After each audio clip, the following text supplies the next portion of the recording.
Hey guys, how you doing? Thanks for joining me this morning. This is an Academic Answers podcast, and this is the best part of my morning. There's a creative part of my morning, there is a family part of my morning, but this part of the morning, and I'm not saying they're not all good, but this part of my morning energizes me the most.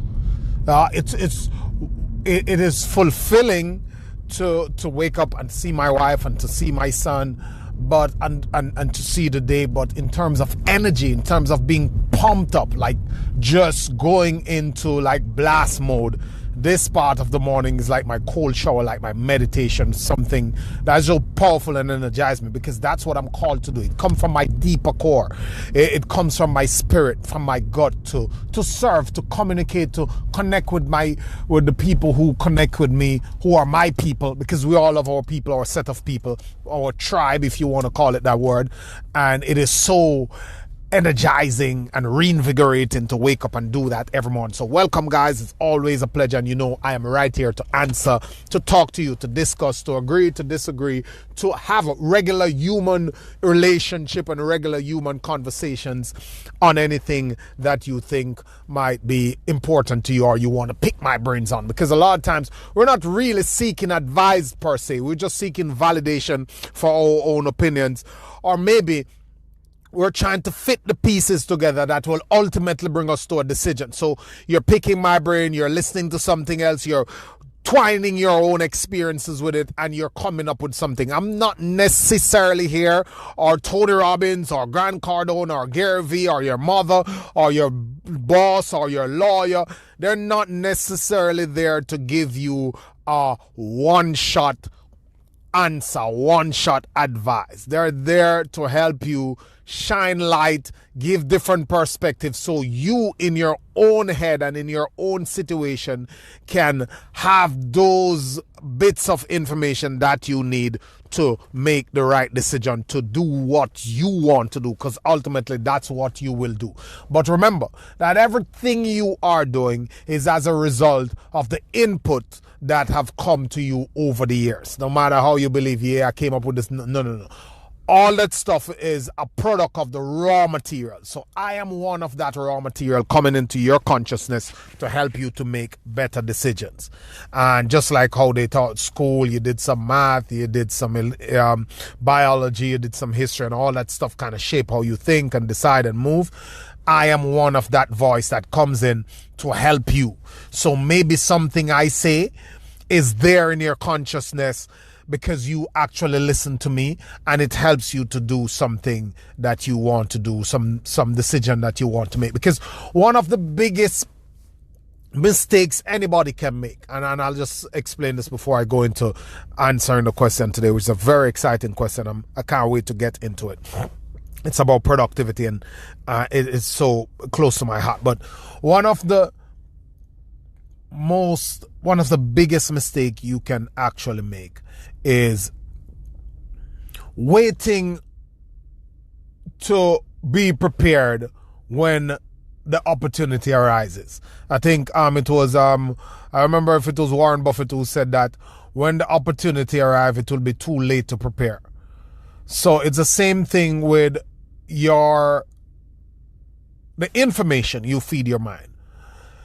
If you are waiting to be in a problem before you start to think about how you're going to come up with the right decision and make the right judgment, then you are always going to make the wrong judgment. You have to be armed with the skills and the knowledge upfront, every day, walking with it. So when that situation hits you, you will be of a calmer mode, a better temperament, and more knowledge to analyze it so you can make decisions. So everybody like, yo, I'm thinking about how I'm going to solve this problem. Yo, I'm thinking, boy, I've been thinking all night. I'm not coming up with anything. Well, why would you come up with anything? You don't have the resources. You don't have the wits. You don't have the intelligence. You don't have the information. You don't have the education. You didn't put in the work. You don't know the people. How are you going to come up with it? So you have to build these things in your life, because life is not going to warn you. Life is not going to come and say, hey, Lowen, you know what? Next year, January, this is February 2020. In January 2021, you're going to have this problem with this supplier that you have in Europe. And he's going to want to move his prices or tell you that he's not going to sell you anymore, and he don't think it is a good fit, and so go ahead and try to find another supply in the meantime. So when he says that, you just move on. Nah, life don't work like that. Life come on the blind side. So you pretty much have to think it out for yourself. You have to make your own analysis. You have to equip yourself. You have to get the information. You have to have the intelligence so you can move. You can draw when it comes time to draw. And when you draw, you'll draw on your best judgment. So today's question is, I get this question from Instagram. This person say, how can I make more of my days and subsequently more of my life? I don't think I'm getting to be productive enough. And that is something that has detained me for a long time. For year in, year out, I am always measuring what I'm getting out of life. Ever been in a situation where you wonder? I said to my wife, what is happening? Are things going back ways? Like, there used to be more time when we could chill, we could connect, we could, like, what is going on? Like, let's look at our lives. What are the things that we used to do and enjoy? Are we enjoying more of that? Are we enjoying less of that? Are we bending ourselves to fit into a lower level of things? Shouldn't there be leveling up? Because that happens so much in life. We say we want this, we say we want that, and we're just not. It doesn't make a difference. Like, I have this friend who was so focused on getting a house, and when she got it, I was looking, she was talking, and I was just analyzing, and she's not even there. Before she had the house, she was home. She was home. She was thinking about what she wanted to do in her house and stuff. Now she's gotten that house, and she's not home to do any of the things, because then it's sucking more of her time to maintain this new expense that will hang over her head for a long time. And I don't know if there's a plan to catch up with it. In other words, what I mean is that I don't know if there's a plan to say, okay, I know I'm not in this house for now, but this is the plan that will get me spending the time I need to spend in it for in 2 years, like in a year and a half, 2 years, I'll be able to do this, and I'll be at that level, and I'll be able to go back to spending time. But now it will be spending time in my own home. I'm not sure if there's that plan. So time moves so fast, and there are all these things that we say we want. There's all these things that needs to get done, and they're not getting done. So the question arises in our minds is, how do we do it? How do we get things done? How do we get the most of our day? And the first thing is that you have to become a time ninja, because the most important characteristic of time, for want of a better word, is that it keeps dying. I think one writer that said that somebody should have told us when we were born that we were dying.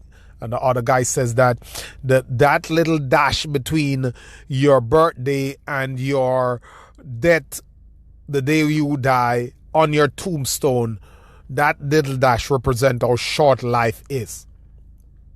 And we are now in a big funnel. Society is now set up in such a way to trap you. It's this big trap, this matrix, this net that you aspire to get into. Even yesterday I was hearing the conversation with my accountant, and he was saying, hey, I'm telling my kids to, I wouldn't be upset if my kids were electricians, or because I was talking to the electrician next door and the guy next door said he paid his electrician $28,000. And I'm thinking that, wow, $28,000, and he's not even there. You just get a couple of guys, they take 2 days, he paid them $1,000 each, and it's done. And I'm saying that's the same thing we're teaching our kids, to go after the money. And when you get that $28,000, you buy the Benz and you buy your house, and you have to get a helper to help to clean that house.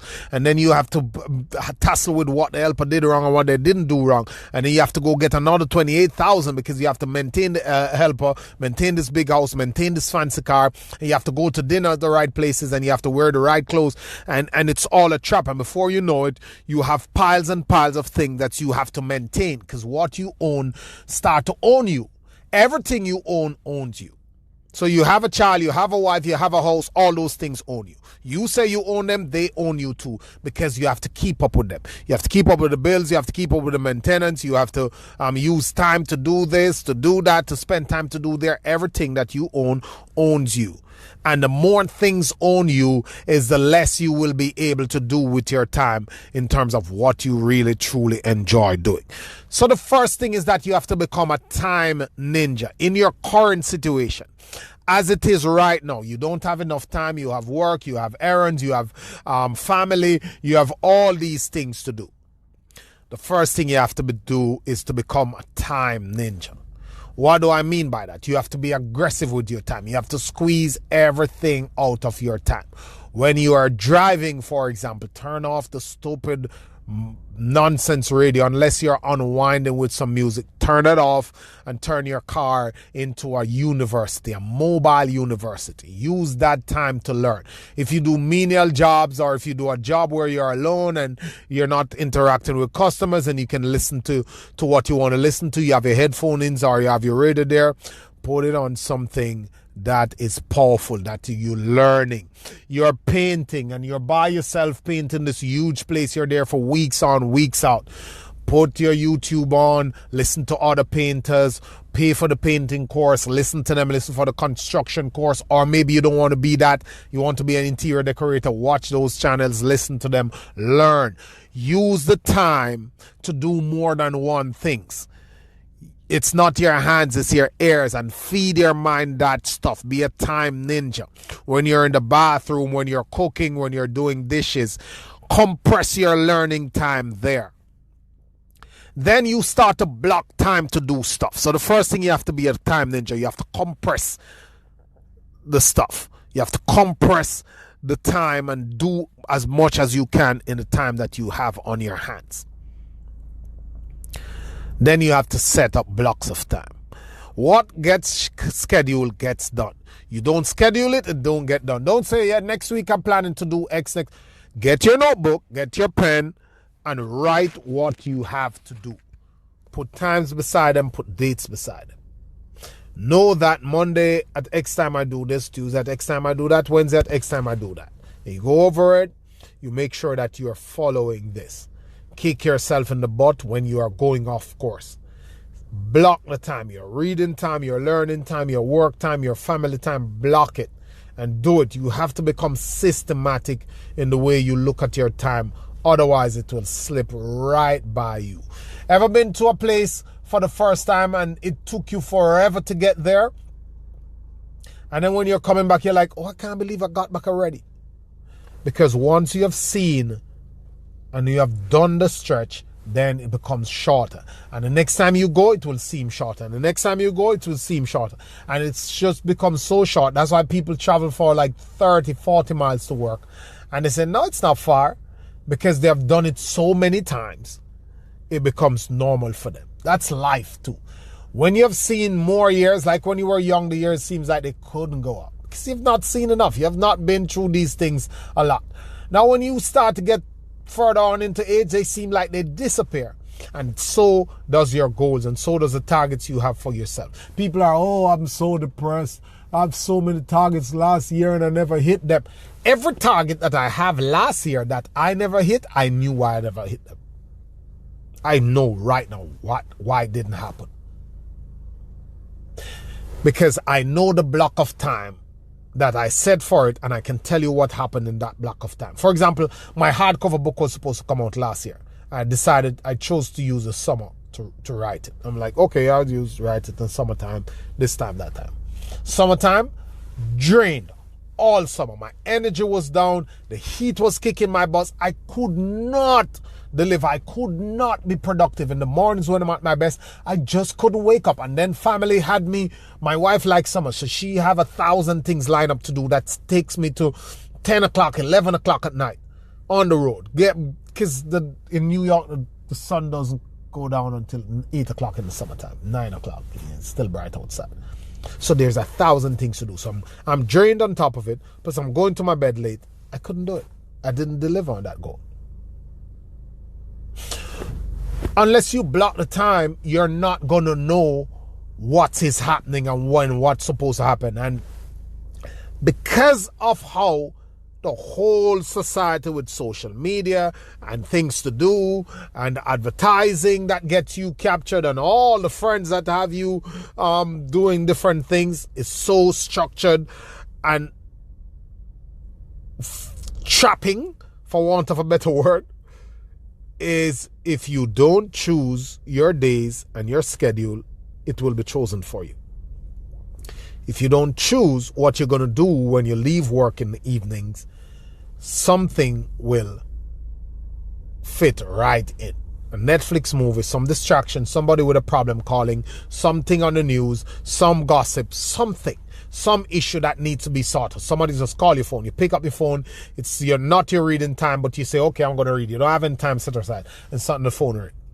What you do, you pick up the phone. You pick up the phone and you have the time because you never block any time. So it's okay, fine. And you talk to your friends for 2 hours and then they're talking about this thing on TV and you're like, oh, you know what? Let me eat. And then you eat and they say, you know what? I'm just turn on TV while I'm eating and this movie come up and then there's this thing on your phone, on Instagram or Facebook and you're on it. And then there's this email and then there's this thing you remember to buy. Before you know it, your evening is gone. 5 hours.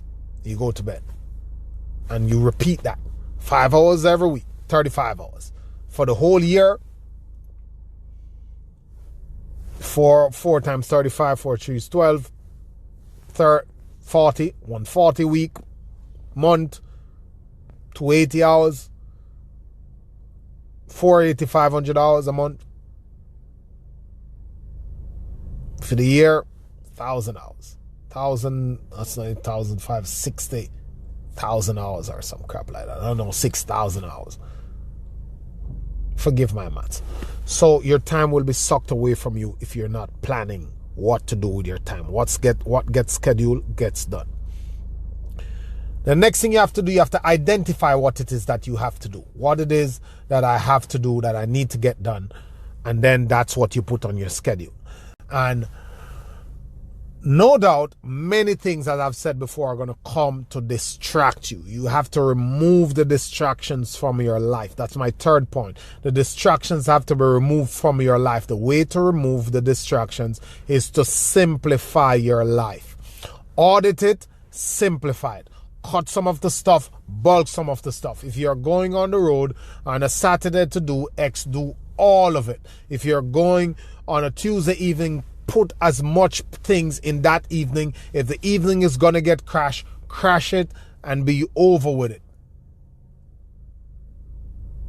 Don't leave some, do it Wednesday, leave some for Thursday, leave some for Friday, and then your entire week is filled with running around, people's stuff, nothing important, unimpactful, irrelevant stuff, and you just start to sink more and more into the feeling of unproductivity because you're not getting anything done because everything is sucking your time. You got to simplify your life, organize your time, remove the distraction, and the next most important things, the last point I'll make is that you have to know yourself. And know yourself. Everybody's saying, oh, know yourself, know yourself. You got to know yourself. Self-identity is key. But what is it? I like to go deeper because people say, work hard, know yourself. Be committed. What is it? I like to talk. What exactly does knowing yourself look like? Knowing yourself, in this case, means you play to your strengths. What are you? Are you a night person or are you a morning person? Don't say you're going to grind all the way through the night and you know that you like to sleep you like to go to bed early and you like to sleep at 11 o'clock, 12 o'clock, you're just pulling the covers and it feels so good. Don't say you're going to do that, because you're going to force yourself and it's not going to get done. And your best time, which is probably 5 to 7 in the evenings, or 3 to 6 in the mornings, or 5 to 8 in the mornings, your best times, you have other activities planned for them and you waste away the time. And you're thinking that you're going to do this thing at X time, and when really and truly, that's not you. You have to find the time that is best for you. What do you thrive on? You have to know yourself, meaning you have to identify the things that you are good at and do as much as you can, as early as you can, to outsource the things that you're not good at, that drain your energy, that makes you feel awful, that bore you, that makes you want to stop.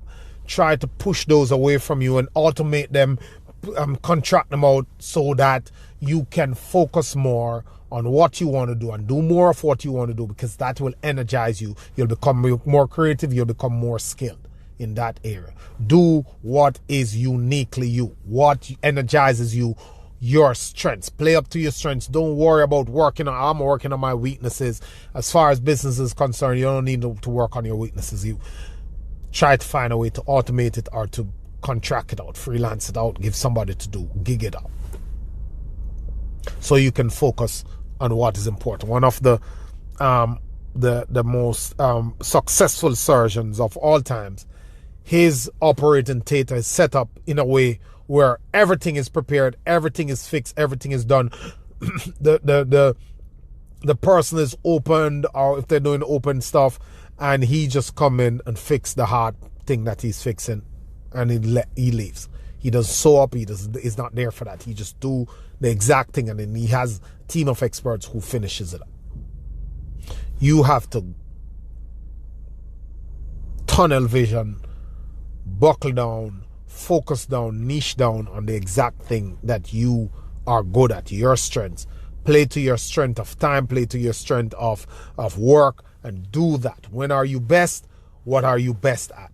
And do that, and knock out all the things that you need to get done. Identify them, put them on the calendar, simplify your life, organize yourself, remove the distractions, and play to your strengths. Those are my advice for you. Hope it helps. Thank you so much. Always a pleasure, guys. Reach out to me on Learn Motivate the Car on Instagram, Learn Motivate the Car on Facebook, all over. Success Academy on YouTube. Thank you so much. Have a good day.